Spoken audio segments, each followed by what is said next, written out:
আসসালামু আলাইকুম রহমতুল্লাহি ওবরাকাতুহ। দেশ ও দেশের বাহিরে যে যেখান থেকে আমার এই ভিডিওটি দেখতেছেন সবাইকে জানাই পবিত্র জুমা মুবারক। সবাইকে জানাই শুক্রবার দিনের শুভেচ্ছা অভিনন্দন। সবাই কেমন আছেন? আশা করি আলহামদুলিল্লাহ ভালো আছেন। আজকে পবিত্র জুমার দিন। এই জুমার দিন হচ্ছে গরিবের ঈদের দিন। এই দিনের অনেক গুরুত্বপূর্ণ হাদিসের মধ্যেও আছে, কোরআনের মধ্যেও আল্লাহ তাআলা বর্ণনা করেছেন। এই দিনে বিশেষ কিছু আমল আছে।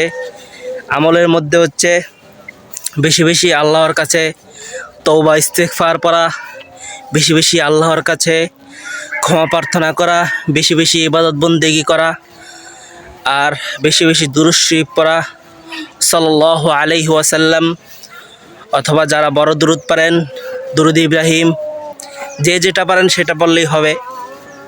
বেশি বেশি দুরূদ ইস্তেগফার পড়া, কারণ এই দিনে বান্দাকে আল্লাহ তাআলা বেশি বেশি মাফ করেন। বেশি বেশি আমাদের কাজ হচ্ছে আল্লাহ তাআলার কাছে ক্ষমা প্রার্থনা করা, কারণ আল্লাহ তাআলা আমাদের জন্য দেওয়ার জন্য বসে আছে। এখন যদি আল্লাহর কাছ থেকে যদি আমরা না নিতে পারি তাহলে তো এটা আমার দোষ, ঠিক না? এখন আল্লাহ তাআলা বলেছেন যে বান্দা আমার কাছে চাও তাহলে আমি তোমাদেরকে দিব। এখন আল্লাহর কাছে কোনো কিছুর কম নাই। আল্লাহ তাআলা চাওয়া মাত্রই আল্লাহ তাআলা দিয়ে দেয়, কিন্তু সেটা চাইতে হবে চাওয়ার মতো। তো আজকে হচ্ছে পবিত্র জুমার দিন। এই জুমার দিনে আমরা দুনিয়ার সব কাজকর্ম রেখে আল্লাহর কাছে সারা জীবন সারা দিন